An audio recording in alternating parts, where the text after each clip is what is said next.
Saudara yang dikasihi Tuhan, mari kita mempersiapkan diri kita. Firman Tuhan pada hari ini akan disampaikan oleh Bapak Pendeta Togan Dosiburia. Mari kita menyembah Tuhan.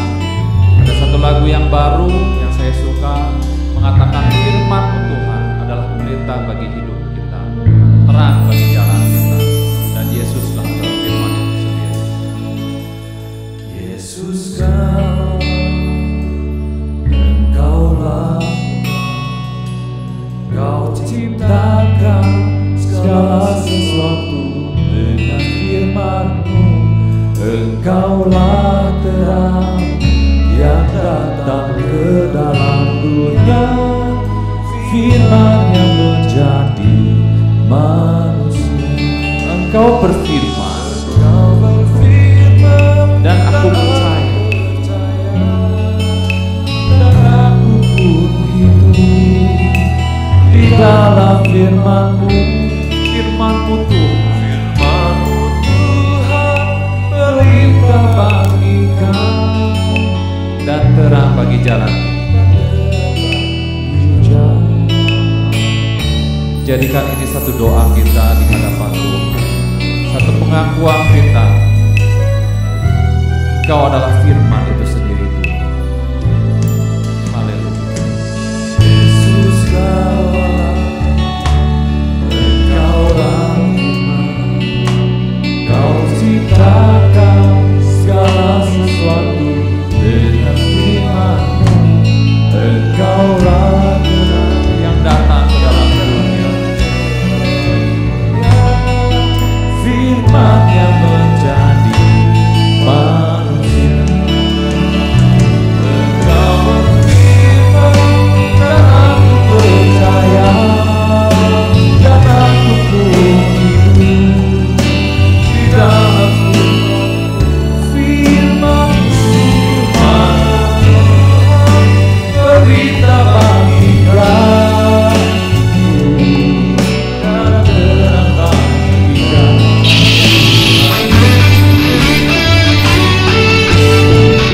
ya Tuhan, Kau adalah firman, dan kami mau hidup di dalam firman Tuhan.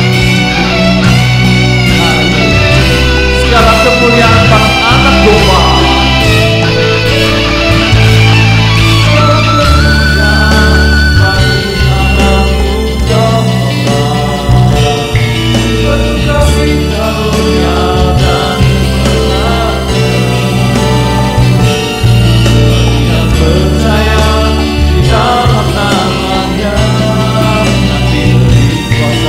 Sebagai anak-anak Allah, Engkau berfirman dan kami percaya. Kau berfirman dan aku percaya, dan aku pun hidup di dalam firman-Mu. Firman-Mu Tuhan, pelita bagi kami dan terang bagi jalan. Sekali lagi, Kau berfirman dan aku percaya, Aku pun hidup di dalam firman. di dalam firman, firman-Mu Tuhan, berita bagi kami dan terang bagi jalan. Firman-Mu Tuhan, berita bagi kami dan terang bagi jalan. Ya Yesus. Amin.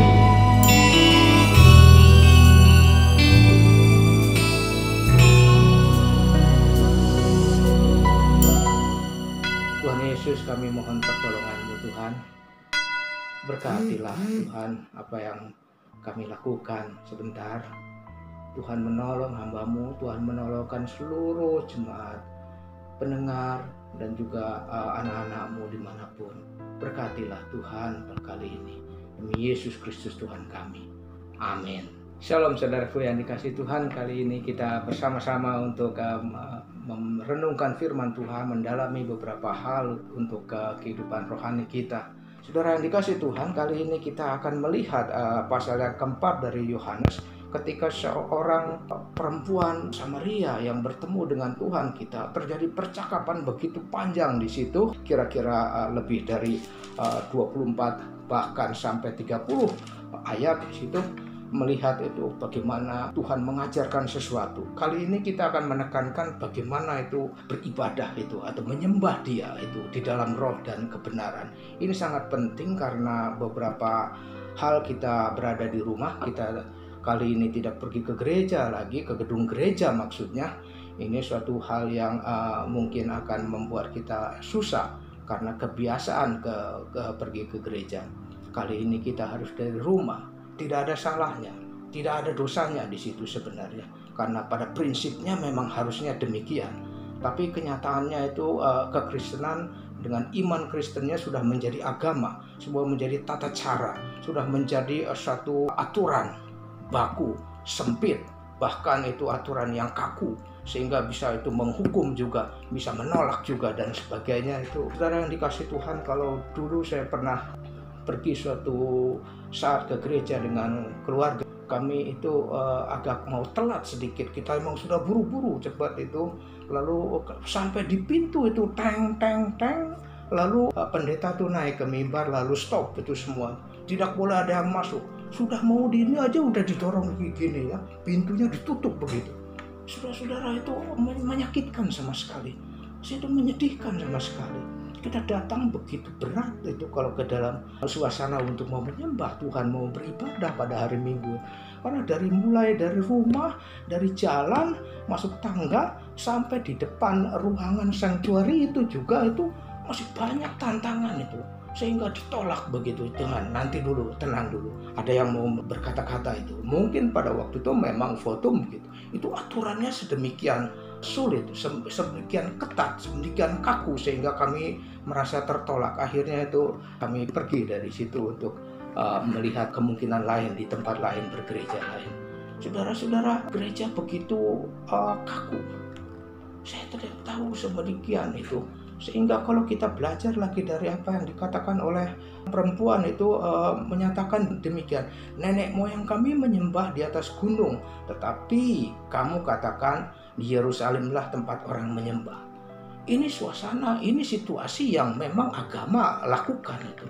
Setempat, sewaktu, seorang, seaturan bahkan. Ini yang membuat itu wah. Kita itu tertekan besar kalau mau ibadah itu. Bukan karena kita melawan setan yang mencegah kita untuk datang, tetapi juga itu melihat di dalam gereja pun kita harus bertempur dengan aturan-aturan baku yang begitu sempit, yang akhirnya kita merasa tertelak gitu. Ini yang membuat itu ibadah ini datangnya itu di gunung ini. Kalau nggak di gunung ini nggak sah. Kalau nggak di Yerusalem nggak sah. Kalau nggak di denominasi ini jelek, kalau nggak di denominasi ini salah, kalau nggak ini bidat katanya. Nah, ini sesuatu yang sangat keliru, karena menyembah Tuhan Yesus yang sama, Allah yang sama, memang perspektif beda-beda, ataupun perspektif teologis maksud saya itu beda-beda. Tetapi kita menjadi suatu hal yang sektarianisme itu loh. Di gunung ini lain dengan ini, merek ini lain dengan ini. Apakah memang demikian seharusnya kita? Apakah selama ini kita bangga sama yang demikian? Apakah selama ini kita itu merasa paling hebat di gunung ini, ataupun di gedung sana, ataupun dengan merek ini? Ini memang pancingan bagi kita. Karena kekristenan itu, iman itu, yang dikatakan itu harusnya itu di dalam roh dan kebenaran itu sudah menjadi agama. Agama itu semakin sulit, semakin enak, Pak. Agama itu saudara-saudara semakin sulit ataupun semakin menekan itu semakin membahagiakan. Seakan-akan itu kekristenan itu anugerah belum cukup, harus tambah dengan perbuatan lain, tambah dengan kekerasan lain, biar merasa itu saya berjasa di hadapan Allah. Memang begitulah cara agama sebenarnya. Ini yang membuat kita harus hati-hati di situ. Idol ataupun berhala setempat, berhala seseorang, berhala juga sewaktu. itu menjadi sangat mendominasi ibadah kekristenan, yang membuat itu kita menjadi suatu kok begitu sulit ya kekristenan ini. Tetapi Tuhan kita bilang begini di dalam pas ayat yang ke-23, ini kuncinya. Tetapi saatnya akan datang dan sudah tiba sekarang. Saatnya akan datang. Bagimu saatnya akan datang, itu katanya kepada Samaria. Bahkan sekarang sudah tiba katanya. Itu di dalam Kristus Yesus yang dikatakan sudah di sini. Bahwa di sini kalau di dalam diri saya itu dikatakan di situ adalah penyembah-penyembah yang benar akan menyembah Bapa di dalam roh dan kebenaran. Ini pertama, penyembah-penyembah yang benar itu. Apakah penyembah-penyembah yang benar itu? Ini satu hal yang kebanyakan itu gereja sekarang emang mengumpulkan orang itu, tidak ada salahnya juga. Mengumpulkan seeker juga tidak ada salahnya juga. Mengumpulkan entertainer tidak ada salahnya juga. Asal diberitakan itu air hidup itu. Kalau cuma berhenti entertain, kalau cuma berhenti player, ataupun cuma menjadi seeker agama saja, ataupun cuma menjadi entertainer aja di dalam gereja, itu menjadi sesuatu gereja lain. Itu gereja tidak membawa keselamatan lagi. Padahal Kristus di sini dia sengaja itu menerobos itu Samaria, tembok yang begitu ketat itu untuk membawa Injil ke sana, keselamatan ke sana. Yang dikatakan itu, kalau engkau tahu aku ini siapa, niscaya engkau akan menerima itu, engkau akan meminta itu kepadaku. Air hidup itu, di dalamnya itu air hidup akan mengalir kembali, menjadi mata air di situ. Tidak kembali-kembali lagi, tidak perlu bawa timba-timba lagi, tidak perlu ke sumur lagi, tidak perlu juga susah-susah lagi. Di dalamnya itu air hidup mengalir. Ini suatu hal yang sangat ajaib di dalam kekristenan, anugerah besar, melampaui agama sebenarnya. Sehingga dengan keadaan begini, di dalamnya engkau tidak perlu timba lagi, tidak perlu sumur lagi, tidak perlu jam tertentu yang 12 kamu datang lagi, tetapi kamu setiap saat itu bisa untuk datang kepada Dia, menyembah Dia, memuliakan Dia, mempersembahkan sesuatu, karena sifatnya rohani di dalam dirinya. Yang dikatakan Roh Kudus akan mengalir terus-menerus. Keselamatan itu kan terus-menerus mengingatkan. Inilah yang dikatakan di dalam 23 itu. Saatnya akan tiba sekarang bahwa penyembah-penyembah yang benar akan menyembah Bapa dan Roh dan kebenaran.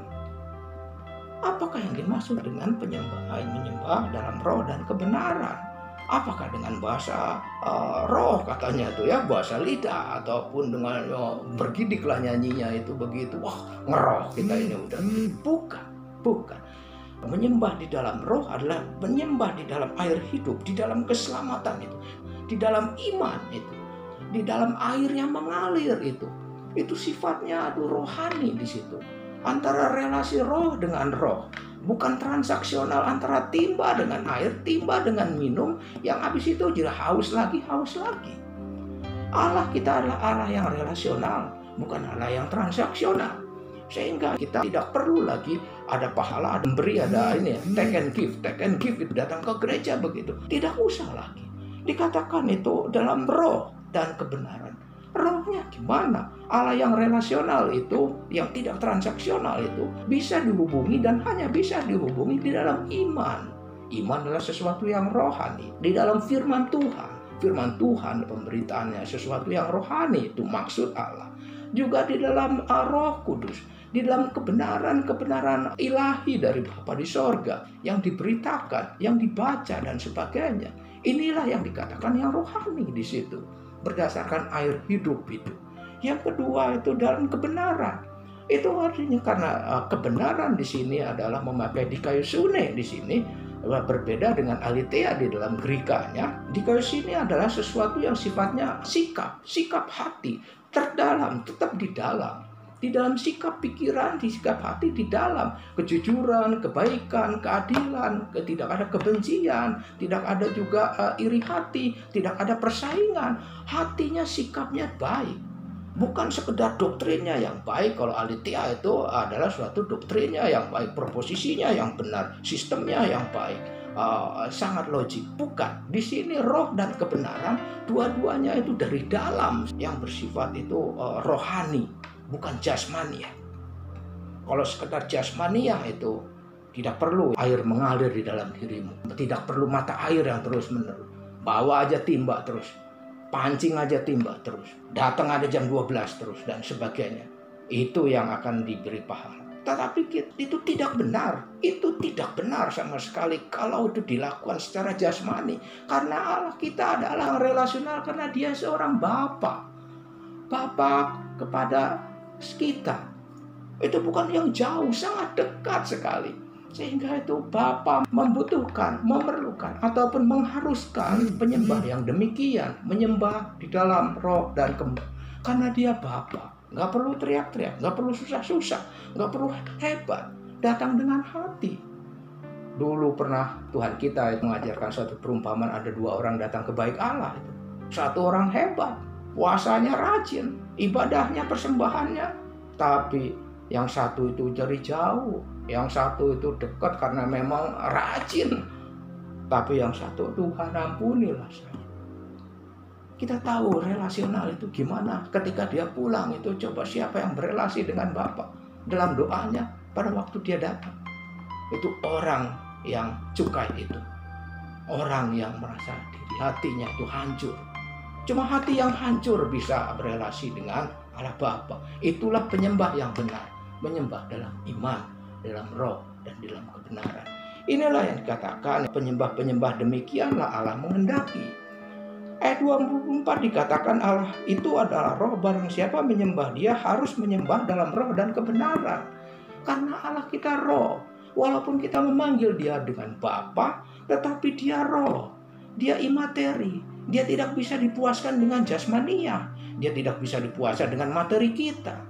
Dia bisa dipuaskan ataupun dia bisa direlasikan dengan rohani, dengan sikap iman, sikap baik, sikap tidak membenci, sikap mengampuni, sikap menerima siapapun dia, dengan iman, dengan legowo, dengan Roh Kudus. Baru ini yang dikatakan itu, barang siapa yang menyembah dia haruslah menyembah di dalam roh dan kebenaran. Ini sesuatu yang mungkin terlupakan. Tapi kita mengingat kembali dalam situasi COVID-19 ini, bahwa kita harus kembali kepada prinsipnya. Saya tahu bahwa gereja itu terdiri dari 2 sisi. Sisi yang organik dan sisi yang organisasi. Organisasi itu ada tata aturannya. Lalu organik itu adalah Tuhan yang paling tahu keselamatan orang-orang. Ini yang membuat kita harus hati-hati dalam datang kepada Tuhan di gereja. Dulu sempat ada satu gerakan yang dinamakan itu, jadilah gereja. Jangan datang ke gereja. Jadilah gereja. Jangan datang ke gereja. Ini satu hal yang sangat menggelisahkan gereja pada waktu itu, sehingga ada begitu banyak orang itu tidak mau ke gereja lagi. Karena memang kita adalah gereja. Memang itu betul. Tetapi dari mana kita tahu kita gereja kalau tidak kita berkumpul di dalam satu anggota? Walaupun saya tahu itu secara koinonik itu cuma Tuhan yang paling tahu, tapi persekutuan itu perlu ada biar kita tahu sebagai seorang teman persekutuan. Ini yang menjadi harusnya kita sadari itu. Tidak ada salahnya ke gereja, tapi juga kalau kondisi yang sekarang itu sedang susah kayak demikian, tidak boleh bergereja. Tidak ada salahnya juga, jangan merasa berdosa. Jangan merasa berdosa bahwa kita tidak bergereja atau merasa kita terpukul itu karena kita merasa berhutang kepada Tuhan. Tidak, Tuhan tidak sekejam itu. Dia tidak jasmania, dia rohania. Dan menyembahlah dalam roh dan kebenaran. Itulah penyembah-penyembah yang benar. Bukan di dalam jasmania, bukan di dalam ketidakbenaran, di dalam transaksional, tetapi menyembahlah dalam relasi rohani. Karena dia adalah Bapa kita. Dia adalah Kristus yang diberikan adalah juru selamat kita. Sehingga kita boleh terus untuk selama situasi ini kita tetap bersama-sama beribadah dari rumah. Tidak ada salahnya. Tapi kita tetap menuju ke sana. Ibadah yang benar adalah ibadah yang rohani. Tidak mendahulukan hal-hal jasmania. Kiranya Tuhan menolong kita, menguatkan kita kembali pada hari ini. Kiranya damai sejahtera Tuhan selalu menjagai dan melindungi kita semua, menguatkan kita dan juga memberikan juga belas kasihan yang terus menerus. Amin. Terima kasih kepada Bapak Pendeta Togardo Siburian yang telah menyampaikan firman Tuhan. Bapak Ibu, saudara sekalian, jangan lupa setelah pandemik ini berakhir, Bapak Ibu kembali lagi ke gereja. Ya, tadi sudah dikasih tahu di bagian akhir bahwa bagaimana kita tahu bahwa kita ini adalah bagian dari tubuh Kristus kalau kita tidak berkumpul, berkomunitas dengan saudara-saudara kita seiman. Kita akan berdoa. Bapa, kami bersyukur, berterima kasih untuk firman Tuhan yang telah disampaikan. Terima kasih Tuhan, sungguh menguatkan kami, mengingatkan kami, bahkan meneguhkan kami bahwa Engkau selalu berada dengan kami, bahwa Engkau menghendaki penyembahan yang berasal dari roh kami, yang sungguh-sungguh berasal dari iman kami, penyembahan yang berfokus kepada Yesus Kristus, Sang Air Hidup itu. Sungguh-sungguh Tuhan, dan kami juga bersyukur karena kami memiliki Allah, kami memiliki Bapa yang relasional. Engkau tidak pernah bertransaksi dengan kami, Engkau tidak pernah berhitung-hitung untung rugi dengan kami, namun Engkau memberikan anugerah-Mu. Kami bersyukur untuk semuanya Tuhan, dan kami mau menyembah Engkau di dalam relasi yang baik. Kami mau menyebut Engkau Bapa kami, dan kami mau senantiasa hidup di dalam firman-Mu. Tuhan, mohon berkat Tuhan untuk Pak Togardo yang telah menyampaikan firman Tuhan. Engkau yang memberkati beliau di dalam apapun yang beliau kerjakan. Juga untuk setiap pendengar, setiap jemaat-Mu, bahkan setiap gereja-Mu di mana-mana tempat. Engkau juga jaga, lindungi, memberkati. Engkau melindungi kami Tuhan, secara khusus juga untuk orang-orang yang berjuang melawan pandemik ini Tuhan. Dokter-dokter, pada perawat, juga untuk pemerintahan kami mulai dari yang pusat hingga yang di daerah. Tuhan, Engkau yang melindungi, memberikan hikmat bijaksana yang daripada Tuhan. Juga untuk setiap kami, untuk setiap masyarakat, Tuhan berikan pada kami roh yang tertib, roh yang takut akan Tuhan, roh yang sungguh-sungguh dengan kesabaran, dengan tenang menunggu di rumah kami masing-masing, sehingga sungguh-sungguh Tuhan pandemik ini juga bisa cepat berakhir dan kami juga bisa bertemu lagi dengan saudara-saudara kami yang seiman. Sungguh nama Tuhan dipermuliakan. Kami serahkan setiap keperluan hidup kami juga ke dalam tangan Tuhan, karena kami percaya Engkau Allah Jehovah Jireh, Engkau akan mencukupkan setiap keperluan kami. Juga untuk setiap pergumulan rumah tangga kami, hubungan-hubungan yang retak, Tuhan kami percaya Engkau Allah Jehovah Shalom memberikan damai sejahtera bagi kami, memberkati kami. Juga di dalam kesehatan kami percaya Engkau Allah Jehovah Rafa, Engkau tabib agung yang menyembuhkan kami, memberikan kesehatan, kekuatan bagi kami, terutama di dalam situasi yang kurang baik ini Tuhan, juga cuaca yang kurang baik. Engkau yang tolong kami, berkati dengan kesehatan yang baik. Dan kami percaya Tuhan, Engkau selalu menyinari kami dengan wajah-Mu, memberikan kami berkat damai sejahtera yang daripada Tuhan. Dan pada akhirnya Tuhan, kami mau menyerahkan, mengembalikan segala puji, hormat, syukur, kemuliaan ke dalam tangan Tuhan. Di dalam nama Tuhan Yesus kami berdoa dan mengucap syukur.